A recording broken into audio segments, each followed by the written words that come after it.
பார்த்தோட மேல விடுற. இவன் எதுக்கு இங்க வந்திருக்கா? நீ செட்டப் கிட்ட பண்ணிட்டியா? ஐயோ செட்டப் பண்ணுவேன் என்ன பார்த்து செட்டப் பண்ணியான்னு கேக்குறான் ஐயா. ஏதோ நாக்கரிக்கணும் ஒரு கிளாஸ் சாராயம் குடிப்பேன், அதுக்கு இவ்வளவு பெரிய பழியா? ஐயோ இத கேட்க நாதி இல்லையா? டேய் அப்பா நேத்து ராத்திரி அவ வீட்டுக்கு போயிருந்தியா? இல்லையப்பா. பின்ன ஒரு வந்தாருன்னு கெடுத்தாரு சொல்லிட்டு இருக்கா. ஐயோ மாப்பிள இது என்கிட்ட விட்டு கேட்கிற விதத்தில் நான் கேட்கிறேன். சின்ன மாப்பிள கொஞ்சம் ரிவேட் கீறி போடு. ஏய் எந்த விதத்தில் இவன் நேற்று இரவு உன்னை கெடுத்தான் என்று சொல்கிறாய்? அதற்கு என்ன ஆதாரம்? ஆதாரமா? ஐயோ விசிலு ரவுடி கொடுக்க கூடாது.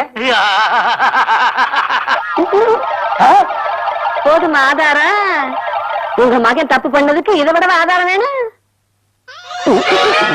டேய் கொனக்கண்ணா, ஓசி சாராயத்தை கொடுத்து என்கிட்ட இருந்து 2000 வாங்கி என்ன சிக்கல்ல மாட்டி விட்டியல்ல, இது அப்பனுக்கு மகனுக்கு தெரிஞ்சா என் கஞ்சி கட்டிடா.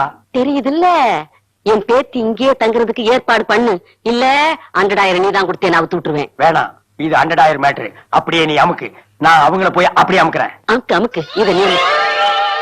மாமா அவங்கிட்ட என்ன குசு குசுன்னு பேசிட்டு வர? உன் பையன் பொண்ணு கெடுத்தால ஊருக்குள்ள நீயே போய் தண்டனை போய் போல இருக்கு. ஆனா நான் சாட்சி சொல்லப்பா, கையில இருக்கிற 2000 சாட்சி சொல்லுது. இந்த பாரு, உன் பையன் ரேப் பண்ணதுக்கு 5 வருஷம், அவனை மறைச்சு வச்சதுக்கு 7 வருஷம். நீ தான் தூண்டி விட்டேன்னு தெரிஞ்சது பைய வாழ்க்கை பூரா ஜெயில தான் இருக்கணும்.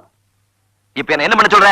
இன்னும் 2 மாசம் அந்த பொண்ணுக்கு வயிறு வெளியே வர போகுது, உண்மையா பொய்யான்னு தெரிஞ்சுக்க போறோம். அது வரைக்கும் அந்த பொண்ணு இங்கேயே இருக்கட்டும். என்னவோ பண்ணு. எப்பா வாழ்க்கையில யாருமே 2000 போடாதீங்கடா.